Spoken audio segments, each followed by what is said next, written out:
Si c'est total, ça sera total. Et donc si nous signons un document, nous devons le respecter. C'est ça aussi l'état de droit. Vous n'accordez pas un titre aujourd'hui à un investisseur pour le revoir une année après. Vous ne mettez pas en place un code minier pour le revoir aux besoins de renflouer vos caisses et considérer les investisseurs comme des marchandises. Ça doit cesser. Le peuple est suffisamment mature, le peuple est informé et le peuple saura faire les choix concernant le programme. Parce que nous pensons que le pays doit être remis entre les hommes qui ont quelque chose à proposer et surtout à exécuter. Le président Vital Kamerhe a eu à déclamer son programme, un programme ambitieux dont le budget s'étale à 114 milliards pour 5 ans. La première année autour de 11 milliards et la dernière année 41 milliards de dollars avec une place prépondérante pour la femme. Il a préféré cette fois-ci honorer comme il se doit la femme congolaise pour que dans les années et dans les jours qui viennent, qu'on puisse atteindre la disposition constitutionnelle qui fera de la femme égale à l'homme où nous atteindrons la parité. Écoutez, M. Vital Kamerhe a présenté un programme très ambitieux et réaliste. J'ai moi-même repris ce programme pour l'analyser de fond en comble, mais je peux noter une certaine forme de cohérence, une certaine forme de pragmatisme, et on voit très bien dans son exposé qu'il a l'expérience de ce qu'il dit, qu'il a la maîtrise des propos qu'il tient, mais comme toutes les œuvres humaines ne sont pas parfaites, il y aura quand même lieu avec le temps de confronter ses vœux, ses souhaits, ses stratégies à la réalité de terrain pour ressortir, si vous voulez, ou peaufiner son programme de manière à ce que s'il est candidat et qu'il est président de la République, qu'il puisse obtenir les résultats voulus. Pourquoi ce ne serait pas réalisable? L'État fonctionne toujours avec les taxes. Okay? L'État fonctionne avec les taxes. Donc ce sera réalisable puisque ça a toujours été fait. Mais il tient à mettre là-dedans la rigueur. Il s'investit lui-même pour que l'argent qui doit rentrer au niveau du trésor de l'État ne puisse pas disparaître et aller. Il l'a chiffré. Il a indiqué les étapes qu'il devra traverser pour réaliser ce plan d'action. Okay? Et il y a une brochure qu'on a distribuée à quelques personnes qui donne les détails de ce plan-là. Moi aussi, je compte sur cette brochure que je vais retirer au bureau du parti. Radio Bissonyonso Congo, RDC, une chaîne au cœur du monde. Vous êtes sur la radio Bissonyonso Congo RDC. Ah bon?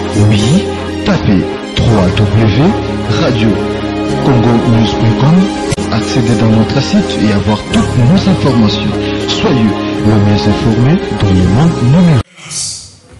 Nous avons avec le Burundi, la Tanzanie et la Zambie les lacs d'Amérique. Parmi les lacs les plus poissonneux au monde, ouvrez vos smartphones, vous allez voir, c'est une mer intérieure.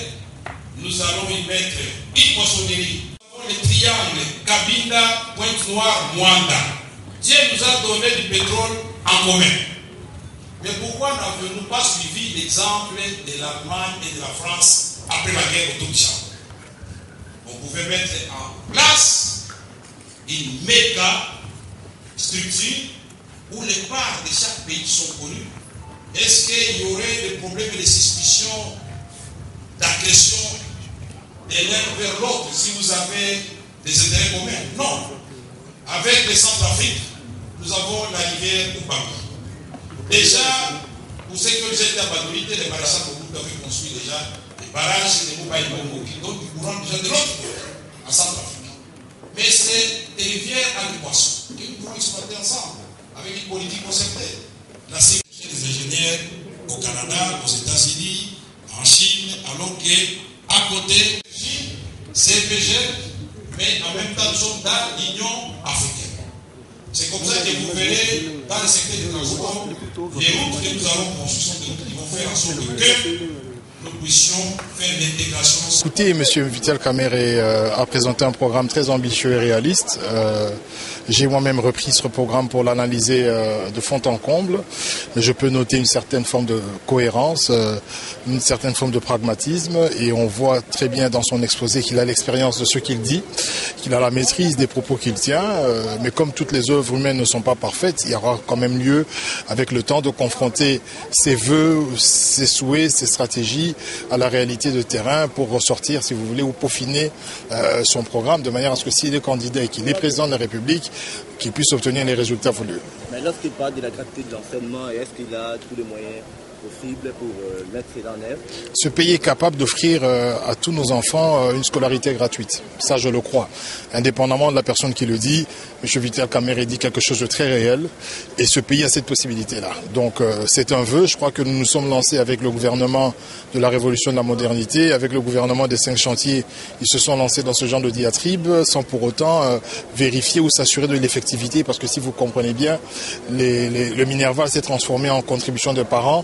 Donc là où on ne paie plus le Minerval, la contribution de parents la remplace. Juste pour contourner, on ne peut pas demander ou exiger à une école qui n'est pas subventionnée de ne pas, si vous voulez, entre guillemets, facturer les prestations des enseignants. Donc d'une part, le gouvernement a décrété la gratuité de l'enseignement et d'autre part, il n'a pas décrété une loi qui financerait ou qui allait subventionner, si vous voulez, cette gratuité. Ça veut dire payer les écoles, payer les professeurs, de telle sorte qu'effectivement les cours soient gratuits. Mais je pense que ce pays en est capable et je rejoins tout à fait M. Vital Kamerhe lorsqu'il le dit. Aujourd'hui, lorsque déjà tous les candidats présentent des programmes comme ça, quoi en est-il de la candidature commune de l'opposition aujourd'hui? Non, présenter un programme, c'est dire ce qu'on veut pour le pays. Et après, je pense que les discussions sont ouvertes pour qu'entre eux, ils puissent harmoniser le programme et avoir une vision. Ça veut dire que ce sera un programme qui va reprendre les points positifs des programmes des autres. Et il y aura une personne qui sera en charge de l'exécuter, mais via un accord électoral, chacune de ces personnes autour qui auront désisté pour le candidat commun auront à leur charge des responsabilités quant à l'exécution du programme commun. Et donc, chacun dans sa spécialité pourra effectivement exécuter en partie une partie de son programme. Mais craignez-vous pas aujourd'hui que tous les candidats opposants se manifestent une obstination par rapport à leur candidature et que l'opposition se présente en ordre dispersé par rapport à ces élections? À ce stade, ce n'est pas encore fondé parce que je pense que c'est quand même légitime lorsqu'on a fait 5 ans en train de préparer un programme qu'il soit connu. Je ne vois pas pourquoi, même s'il y a un projet de candidature commune et je sais que ce projet aboutira, on se priverait d'exposer à la population ce qu'on a pensé faire pour le pays. Vous savez, cette histoire de candidature commune, c'est vraiment un sacrifice pour beaucoup parce que le pays l'exige. Nous avons une élection à un tour, mais cela ne va quand même pas inhiber, si vous voulez, tous les efforts fournis et toute la réflexion déployée ces dernières années pour proposer aux Congolais ce qu'il y a de mieux suivant sa vision. Donc je veux qu'on fasse la part des choses. Chaque candidat qui s'est prononcé, qui a payé $100 000 pour être président de la République, le croyait. Le jour qu'il y aura une candidature commune, ce sera un sacrifice pour chacun d'eux et je pense qu'ils contribueront de manière significative au programme commun que l'opposition présentera. Est-ce que le président Vital Kamerhe a dit le Parlement va sanctionner le futur président de la République? Aussi longtemps que dans notre pays, aucun président n'a été jamais sanctionné par les parlementaires. Vous croyez à ce discours ou soit c'est un discours? Écoutez, M. Kamerhe l'a dit, mais ce n'est pas de l'utopie, c'est ce qui se fait dans les pays normaux, c'est-à-dire que nul n'est au-dessus de la loi. Dès lors que le président de la République faute, il doit y avoir des organes qui peuvent soit le destituer, soit, comme il l'a dit, le révoquer.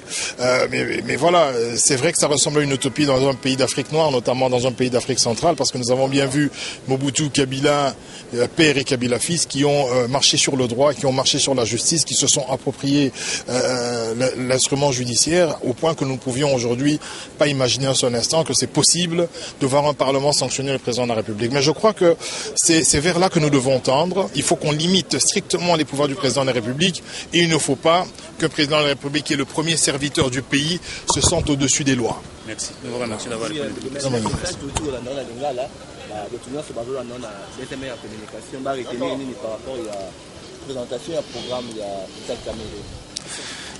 Bon, on a na et pas moi na mboka Vital Kamerhe tout à l'heure.